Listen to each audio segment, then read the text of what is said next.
Hello everyone. I wanted to share a dream that I had last night.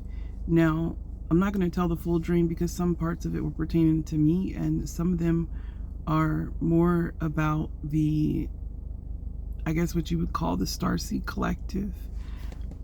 In particular, indigos, my generation indigos, and some of the ones that have come before me. There was a dream and then there was like a lingering message after the dream, so I'm going to share that as well. But anyway, in this dream, I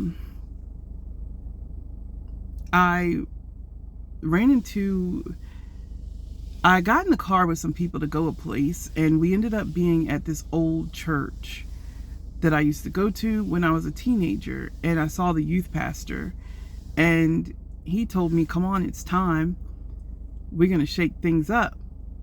And he's like, grab a mic, get on the stage, because somebody was like, so the church was like non-denominational, right? But it was white owned, and then, over some time or whatever, they, start to integrate more and have different services for different people, different languages and stuff like that. And he was like, oh no, this is stagnant energy. We got to shake things up. We got to put some soul up in this. And he used to say that. He's a white Southern Baptist or whatever, and he grew up on gospel music, so he was like, no, we got to put some soul in this. And he grabs the mic and he gets on stage, and when he's on stage, he's singing a song like as if it's praise and worship, but the lyrics are not praise and worship lyrics. He's saying that there's going to be earthquakes in places that there haven't been earthquakes. There's going to be floods. God is going to shake things up, and he's going to do it in a supernatural way. And he says, he was like, whether it's good or bad, we need to learn to give him the glory and understand that, things have to be shaken up in order for things to be set right. He kept talking about judgment and the fact that we are in a time of judgment, and it's happening for all of us, not just people in church, but every single one of us, that the truth is coming out, and the truth is coming out to set us free.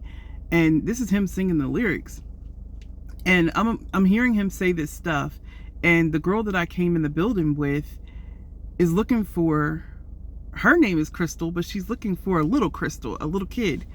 And I said, no, I haven't seen her. And she's like, well, let me know. Well, you stay here in case she comes this way or whatever, and I'm going to go look on blah, blah, blah. And so she leaves. And the next thing you know, this little adorable, absolutely adorable, she's like maybe 4 years old. She comes up to me and she's like, hey. I said, hey. She's like, I got something to show you. I said, what's your name? And she's like, my name is Crystal. And I said, well, somebody's looking for you. Crystal's looking for you, the big Crystal. And she's like, yeah, I don't like her. Or something she said. And so she grabs my hand. Now, mind you, inside the church service, as my old youth pastor, as he was preaching, there was someone playing a radio, and the radio was talking about all of these disasters that were happening all around the world, and people were getting upset, they were getting triggered, they were getting, antsy, they're ready to leave, and they couldn't leave. The people in the building were coming back inside saying the roads are blocked, and the people were getting out their cars. They couldn't get out the parking lot, they couldn't get out onto the main highway. No one could do anything, and everybody was starting to freak out. And this little girl grabbed my hand, and she went to show me a candle, and this man said, stop playing with fire. And he took the candle from her, and she was like, I know what I'm doing. And he was like, you're a little girl. And she said, you're a little boy, you're a big boy, or something she said. And she ran off, and she was like, come this way.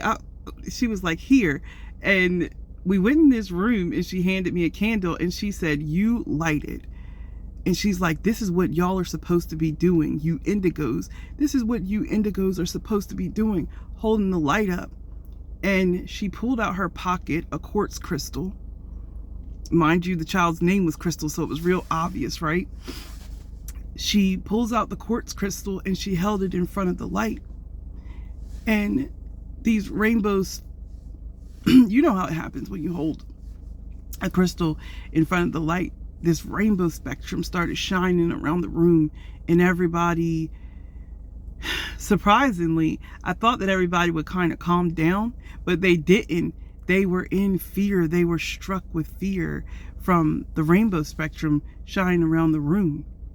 And she said, this is the order of things. This is the divine order of things.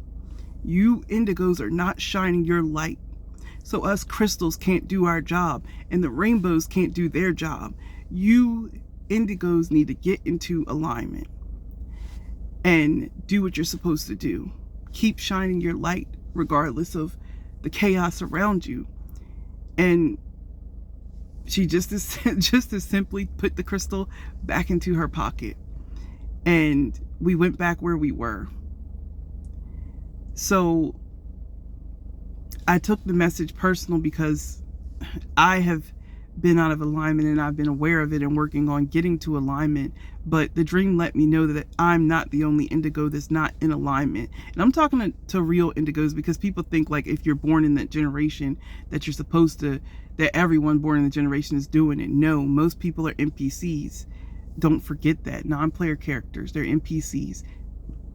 And then you have the ones that need to be awakened, and they're not awakened because we're not shining our light. Indigos. And the crystal children are supposed to stand in front of us.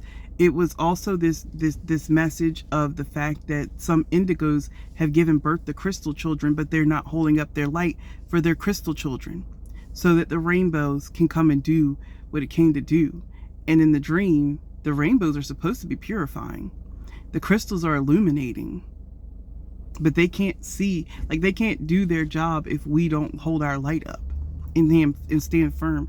We are a fire generation. The indigos. And it's not that people are as if there's no indigos born currently. It's just that the new wave of children that are coming in, they're rainbow children. And they have their own particular purpose, just like the crystal children have their purpose. We have ours, but it takes everyone being in alignment. And I wanted to share that because we all need to get into alignment, because this is there is no coming out of truth without the passing of judgment. And y'all see how this year is already. So the energy cannot be denied. There is no coming to truth without pain. There is no coming to truth without revelation, without shame. There's no, you know what I mean? There is no coming to truth. But the truth is going to, without all of that, but the truth is going to set us free. And that's all you need to know. The rest is in God's hands. So I'm sharing that message to all of you indigos. It's been a difficult, hard thing to do, to be the trailblazers and the ones born into really crappy families and really crappy childhoods and things like that. We have it harder out of all of the starseeds. We have it the hardest, but our time is now.